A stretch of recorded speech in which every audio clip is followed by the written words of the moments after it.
সারাদিনের অপেক্ষা সবার একটা জায়গায় বাংলাদেশের ওয়ার্ল্ড কাপ খেলা নিয়ে শেষ পর্যন্ত সিদ্ধান্তটা কি আসে। অফিসিয়াল ডিসিশন আইসিসি থেকে আজকে আসার কথা, সবাই জানেন যে 10th of January অর্থাৎ আজকের দিনে শনিবারে আইসিসি থেকে একটা return mail according to the mail given by BCB আসার কথা, এবং সেখানটায় বাংলাদেশের ওয়ার্ল্ড কাপের সম্ভাব্য ভেন্যু কি হতে পারে, বাংলাদেশ খেলতে চাইলে তারা আসলে কতটুকু বাংলাদেশের জন্য সিকিউরিটি এনশোর করতে পারে, ভারতেই খেলতে হবে নাকি বাংলাদেশের ম্যাচেসগুলো as per the demand of Bangladesh cricket board and the government শ্রীলঙ্কায় স্থানান্তরিত হবে, এই প্রত্যেকটা জিনিসের জন্য অপেক্ষা টিল নাও। বাট যতটুকু জানা যাচ্ছে আজকে রাত অন্তত 10টা পর্যন্ত, আজকে 10 তারিখ, আজকে শনিবার, আজকে রাত অন্তত 10টা পর্যন্ত এরকম কোনো আপডেটস ফ্রম দ্য আইসিসি আসার সম্ভাবনা নেই। এবং বাংলাদেশ ক্রিকেট বোর্ডের আরেকটা সূত্র আমাকে নিশ্চিত করেছে যে বাংলাদেশের যে ডিমান্ড, বাংলাদেশের যে দাবি, সেই দাবিকে আমলে নিয়ে ইন্ডিয়ান ক্রিকেট বোর্ড বিসিসিআই কে কিভাবে ম্যানেজ করে তাদের সম্মানও ঠিকঠাক রেখে বাংলাদেশের বিশ্বকাপটা খেলানো যায়, বাংলাদেশকে ওই যে 20টা দলের বিশ্বকাপ বাদ দিয়ে বয়কট করিয়ে অন্য একটা দলকে ঢুকিয়ে ওয়ার্ল্ড কাপ আয়োজন করতে চাইছে না ICC. So they are thinking about some alternative, এবং এখানটায় আপনাদের কাছে এক্সক্লুসিভলি জানাতে চাই দুইটা অল্টারনেটিভ নিয়ে অলরেডি ডিসকাশন চলছে, এবং এই ডিসকাশনটা বাংলাদেশ ক্রিকেট বোর্ডের কাছে এখন পর্যন্ত ফর্মাল না। ফর্মালি এই প্রপোজালটা দেয়া হবে আজকে রাত 10টার পরে অথবা আগামীকাল। বাট যেই ডিসকাশনটা চলছে তাতে হচ্ছে দুইটা বিকল্প। এক নাম্বার সেটা হচ্ছে বাংলাদেশ সরকার, বাংলাদেশ ক্রিকেট বোর্ড তারা দাবি করেছে যে বাংলাদেশের ম্যাচেসগুলো যেহেতু সিকিউরিটি কনসার্ন ক্রিয়েট হয়েছে, সবকিছু বিবেচনায় নিয়ে ভারতের মাটিতে বাংলাদেশ খেলতে চায় না, খেললে শ্রীলঙ্কায় খেলবে, আদারওয়াইজ বয়কট করবে। স্ট্যান্স খুবই ক্লিয়ার, সবাই এটার সাথে রয়েছে। এখন এই দাবিকে মেনে নিয়ে ICC they are now in a way to make some plans যে বাংলাদেশের 4টা ম্যাচই শ্রীলঙ্কায় দেওয়া যায় কিনা, এক নাম্বার।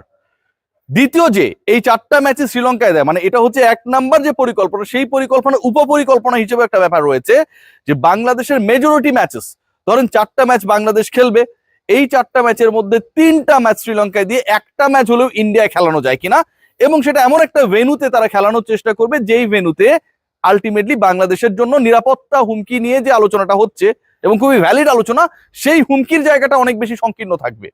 প্রয়োজনে ওই ম্যাচে দর্শক টিকিট বিক্রি করা হবে না, এমন ভাবে ম্যাচটাকে ডিজাইন করা হবে যেন কোনোভাবেই ন্যাশনাল ক্রিকেট টিম সাপোর্টাররা টিকিট না থাকলে, খেলা যদি ওপেন না হয় তাহলে তো গ্যালারিতেই যেতে পারবে না, সো তাদের জন্য সেই হুমকি থাকছে না। সাংবাদিকদের ব্যাপারে কি পরিকল্পনা আমি জানি না। This is number 1 plan. এক নাম্বার প্ল্যান হচ্ছে বাংলাদেশের ম্যাচেসগুলো শ্রীলঙ্কায় সবগুলোই শিফট করা, এবং শিফট করা ম্যাচেসগুলোতে বাংলাদেশ যেভাবে খেলতে চায় সেভাবে খেলিয়ে নেয়। 2 নাম্বার প্ল্যান হচ্ছে বাংলাদেশের মেজরিটি ম্যাচ শ্রীলঙ্কায় শিফট করা, এবং একটা ম্যাচ হলেও অন্তত, যেহেতু ইন্ডিয়ান ক্রিকেট বোর্ডের সম্মানের ব্যাপারটা এখানে জড়িত, ভারতের মাটিতে খেলানো, সেটা বাংলাদেশের জন্য ফেভারেবল কোন একটা ভেন্যুতে। এটা হচ্ছে মানে প্ল্যান এর এই অংশটা। প্ল্যান বি নিয়ে যে ডিসকাশনটা চলছে, এই ডিসকাশনটা হচ্ছে গভর্নমেন্ট টু গভর্নমেন্ট, এবং আমি যতটুকু জানতে পেরেছি এটা প্রকাশ্য না, অফিসিয়াল না, আমি যতটুকু জানতে পেরেছি বাংলাদেশ ক্রিকেট বোর্ডের বিভিন্ন সোর্সেস থেকে, যে now this has been in a situation যেখানটায় government to government discussion already হইতেছে। বাংলাদেশ সরকার এবং ভারতীয় সরকারের মধ্যে অলরেডি ডিসকাশন চলছে, এবং এই ডিসকাশনে বাংলাদেশের যে নিরাপত্তা কনসার্ন রয়েছে, এবং একই সাথে আইপিএল গভর্নিং কাউন্সিলের যে বাজে একটা রোল ছিল একজন ক্রিকেটারকে কিক আউট করে দেয়া, অ্যাজ ইফ যে বাংলাদেশের ক্রিকেটাররা খেললে ওদের জন্য বিশাল হুমকি, বাংলাদেশের মানুষ গিয়ে ওখানটায় ব্যাপক হুমকি তৈরি করে।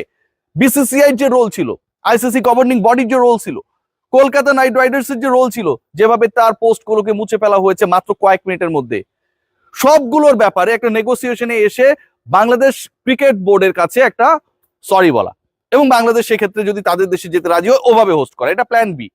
সো এই দুইটা প্ল্যানের ব্যাপারে আইসিসি এন্ড বিসিসিআই তাদের মধ্যে ডিসকাশন রয়েছে। যতটুকু জানা গেছে ইন্ডিয়ান গভর্নমেন্ট এবং বাংলাদেশ গভর্নমেন্ট টু গভর্নমেন্ট আলোচনা চলছে, এবং এই গভর্নমেন্ট টু গভর্নমেন্ট আলোচনার মূল কারণটাই হচ্ছে ভারতে বাংলাদেশের না যাবার যে সিদ্ধান্ত, সেই সিদ্ধান্তের ব্যাপারে একটা বড় রিপারকেশন হয়েছে। ভারতীয়রা এই ব্যাপারটাকে ভালোভাবে দেখে নাই, তাদের সাংবাদিক, সুশীল সমাজ, সমর্থক, রাজনীতিক কেউই ভালোভাবে দেখে নাই। সো ওই জায়গা থেকে আইসিসির পরিকল্পনা হচ্ছে বিসিসিআই এবং BCB, Indian government and Bangladesh government, তাদেরকে যদি একটা স্ট্যাটাসে নিয়ে আসা যায় যেখানটায় দুপক্ষই রাজি হবে as per the schedule Bangladesh ম্যাচেসগুলো খেলবে। সো এই দুইটা পরিকল্পনা নিয়ে আলোচনা হচ্ছে। এই দুইটা পরিকল্পনার সবচেয়ে ভয়ঙ্কর পার্ট কোনটা? ভয়ঙ্কর পার্ট হচ্ছে সেটা হচ্ছে ধরেন সেকেন্ড পার্ট যেটা প্ল্যান বি বাংলাদেশের উপর এক্সিকিউট করার চেষ্টা করা হলো। I am damn sure despite having many more discussion Bangladesh government own play there matches in Indian soil, খেলবে না।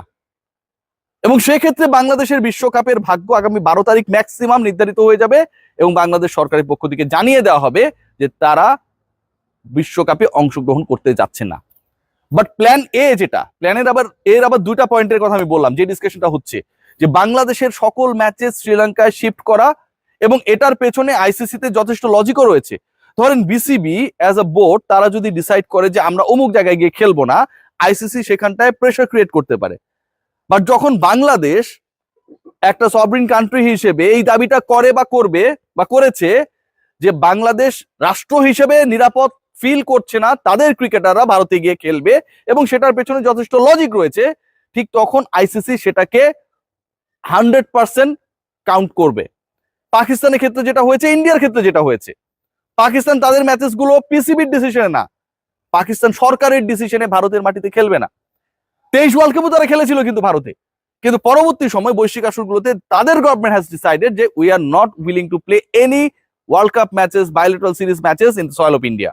বাংলাদেশের ক্ষেত্রেও কিন্তু এখন অবস্থাটা গভর্নমেন্ট সরকারের অনুমোদন, আপনি খেলতেও যদি যান গভর্নমেন্ট অর্ডার লাগবে প্রত্যেকটা ক্রিকেটারের জন্য, প্রত্যেকটা সাপোর্ট স্টাফের জন্য, জিও যেটাকে বলে। সেই জিও ছাড়া কি বাংলাদেশের ক্রিকেটাররা পৃথিবীর যে কোনো প্রান্তেই খেলাটা হোক না কেন যেতে পারবে না। সো যেহেতু এটা সরকারের decision, ICC has to count it seriously. ওই জায়গা থেকে প্ল্যান এর এক্সিকিউশনের চান্সেস ইজ ভেরি হাই, এবং প্ল্যান এ যদি এক্সিকিউট হয় তাহলে যাই ঘটুক না কেন, প্ল্যান এর যে দুইটা পার্ট আমি বললাম যে all the matches will be played in the soil of Sri Lanka, সেখানকার দুটা ভেন্যুতে বাংলাদেশের সকল ম্যাচ খেলানো হবে, এটা একটা। সেটা হলে বাংলাদেশ সরকার, বিসিবি, সমর্থক, সাংবাদিক যারা ক্রিকেটটাকে পছন্দ করে এদের কারো পক্ষ থেকেই কোনো ধরনের আমি কি বলবো আপত্তির সুযোগ নেই। কিন্তু প্ল্যান বির ক্ষেত্রে আসলে একটা আমার কাছে মনে হয় যে it's going to be very much critical, very much tricky. ধরেন প্ল্যান বি এক্সিকিউশনের জন্য ওই অফারটা করা হলো আইসিসি থেকে, আমি যেটা বলছি যে আপনি 3টা ম্যাচ শ্রীলঙ্কায় খেলবেন, একটা ম্যাচ আপনার খেলা হবে ইন্ডিয়ান সয়েলে, তখন বাংলাদেশ কি করবে?